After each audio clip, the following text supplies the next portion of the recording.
Assalamu alaikum жалпы мусулман бир туугандарым, бардыгыңыздарга салам. Бүгүнкү биздин ролигибизде намазыңыз намаз болбойт, ушул 3 нерсе болмойн сайын деген аттуу темада сөз кылабыз. Улуу болгон табийиндердин Абул Аленин сөзүнөн алабыз. Сиздин намазыңыз намаз болбойт, ушул төмөндөгү 3 нерсе болбосо. Алардын бирөөсү, биринчиси ыклас. Кожо көрсүн, эл көрсүн, атам айтты эле, баламдын сөзүн угайын деген мааниде эмес. Башкалар көрсө, ушул адам намаз окуп атыптыр деген мааниде эмес, бир гана Аллахтын ыраазылыгы үчүн. Аллахтын ыраазылыгы үчүн чын ыклас менен окулган намаз болуп эсептелет. Мына бул биринчи шарт. Биз айта турган 3 шарттын биринчи шарты мына ушул. Ал эми экинчиси бул албетте Аллах Тааламдын алдында коркуу сезим менен окуу. Эч кандай башты көтөрүп, эки жакты карап, алаңдабастан өзүңүздүн алдыңыздагы саждаңызды карай турган жериңизди карап туруп, болгон толук түрдө абсолюттук коркуу менен Аллахтын алдында турам. Мен Аллахтын улуу болгон бардык нерсени жараткан заттын алдында турам.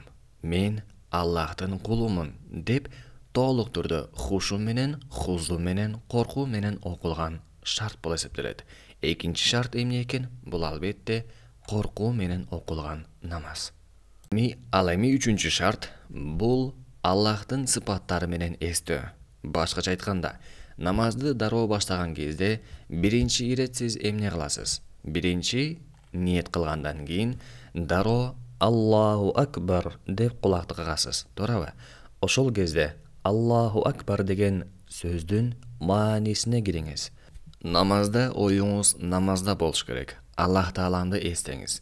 Эгерде намазда сиз оюңуз базарда, жумушуңузда, эс алуу жана башка жактарда болсо, анда ал намазда сиз толук түрдө көңүлүңүздү буруп, Аллах Тааландын сыпаттарын эстебей элеңиз. Аллах чексиз улук зат. Туурабы? Ошол маанилери менен эстеңиз. Мына ошондо гана жүрөгүңүзгө Аллах Тааландын улуулугу дагы кирет. Ар бир намазда эгерде ушул 3 шартты аткара берсеңиз, иншаллах ар бирибиздин намазыбыз турмакчы болот. Аллах Таалам бардыгыбызга намаздагы болгон коркууну, хушу-хузууну, урмат сыйды жана ошондой эле намаздагы болгон ар бир сөзгө маани берип окушка Аллах Таалам тоофик берген болсун.